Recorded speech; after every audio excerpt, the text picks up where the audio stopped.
Bom dia, Márcia. Bom dia, Fledson. Bom dia ao pessoal da pós-graduação em Educação Ambiental aí da UFES. Aqui é o Rodrigo Barque. Muitos de vocês me conhecem porque eu já estive aí no mês de agosto participando de algumas defesas e qualificações de banca de mestrado, mais especialmente a do Roberto e da Edilene, e também estive fazendo uma conversa com vocês aí durante a minha passagem por aí. Eu estou agora na Universidade de Ibirapuera, aqui na região de Interlagos, e como vocês podem perceber, é uma região tipicamente paulistana. Vocês podem perceber o trânsito, vocês podem perceber a avenida, vocês podem perceber o movimento, e nós temos até algumas áreas verdes, e é uma região relativamente arborizada. Vira e mexe, eu vejo muitos passarinhos por aqui, eu vejo periquitos maracanã, tem papagaio, tem andorinha, tem pica-pau. Não é uma região tão cosmopolita, tão urbanizada assim. É urbanizada, mas ainda nós temos alguns resquícios de vida selvagem. A cidade de São Paulo, ela vem promovendo a construção de alguns corredores verdes, o que vem permitindo que uma avifauna da região tenha espaços para se reproduzir e para viver. Bom, queria só contextualizar vocês aonde eu estou trabalhando. Aqui é um mestrado em Educação, Subjetividade e Psicanálise. Não é minha área psicanálise, mas os meus estudos na filosofia política da educação, de alguma forma, vem contribuindo para aquilo que a gente vem discutindo aqui na Unib. Como vocês podem perceber, eu estou cercado de uma série de livros sobre as minhas novas pesquisas. Eu venho fazendo uma pesquisa bastante intensa sobre o pensamento de Spinoza, especialmente o conceito de comum nas perspectivas políticas de Spinoza, e mais especificamente sobre aquilo que o Tony Negri vem discutindo como o conceito de bem-estar comum, ou como o conceito de uma sociedade comum. Mais especificamente aquilo que o Negri fala como sociedade comunista, não é o comunismo clássico que nós temos do Partidão Comunista do século XX, mas a ideia de uma sociedade comunista como uma teoria de pensarmos aquilo que é construído, aquilo que é vivido em comum. E a minha ideia é justamente fazer um diálogo entre a educação ambiental, entre a filosofia política da educação ambiental e essa perspectiva negriana do pensamento spinozista. Não só o Tony Negri, não só o Spinoza, eu venho lendo e venho utilizando bastante a Marilena Chauí, bastante o Gilles Deleuze e alguns de seus intérpretes. E o que tem a ver com o texto que vocês estão lendo, que foi escrito há aproximadamente uns 5 anos atrás. Era um contexto diferente onde eu escrevi esse texto. Estava fazendo uma crítica muito intensa à institucionalização da educação ambiental. Eu sempre tive como perspectiva que você institucionalizar a ação, o pensamento, as perspectivas de um movimento social, você corre o risco imenso de você destruir essa perspectiva se você não tem um diálogo intenso com os movimentos, se você não tem uma construção constante de ampliação da legitimidade dessa perspectiva, dessa ação e desse pensamento.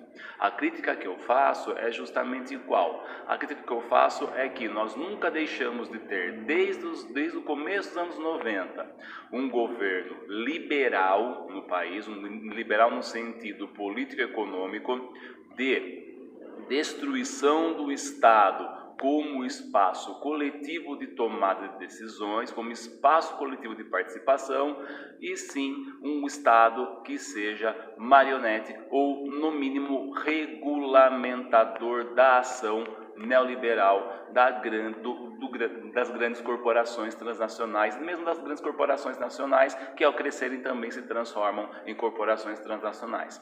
Então a minha crítica nesse texto é justamente sobre o escopo neoliberal dos governos brasileiros, que ao institucionalizarem a educação ambiental, acabam basicamente, se não a matando, mas tornando-a monopólio de uma ação estatal, a qual nós sabemos que não vai permitir uma ampla transformação das condições socioeconômico-culturais que nós temos hoje, que é o desejo justamente da ecologia política, das perspectivas mais radicais de educação ambiental. E quando eu falo em radical, eu não falo em fundamentalismo, eu estou falando em uma crítica profunda, uma crítica de radical de raiz que sugere que para nós sairmos da condição de precariedade ambiental que nós temos hoje, nós precisamos fazer uma transformação profunda das relações humanas, das relações sociais, das relações políticas, das relações econômicas. Então, quando eu escrevi esse texto há 5 anos, nós vivíamos um grande entusiasmo de grande parte do movimento dos educadores ambientais brasileiros que acreditavam que ao se criar leis, se criar políticas públicas, se criar instrumentos e órgãos de educação ambiental, a educação ambiental automaticamente estaria implantada e nós teríamos uma transformação automática. O que não aconteceu, muito pelo contrário. É por isso que eu acho que esse texto, apesar de hoje eu ter escrito de uma outra forma, esse texto é importante para vocês entenderem o quê?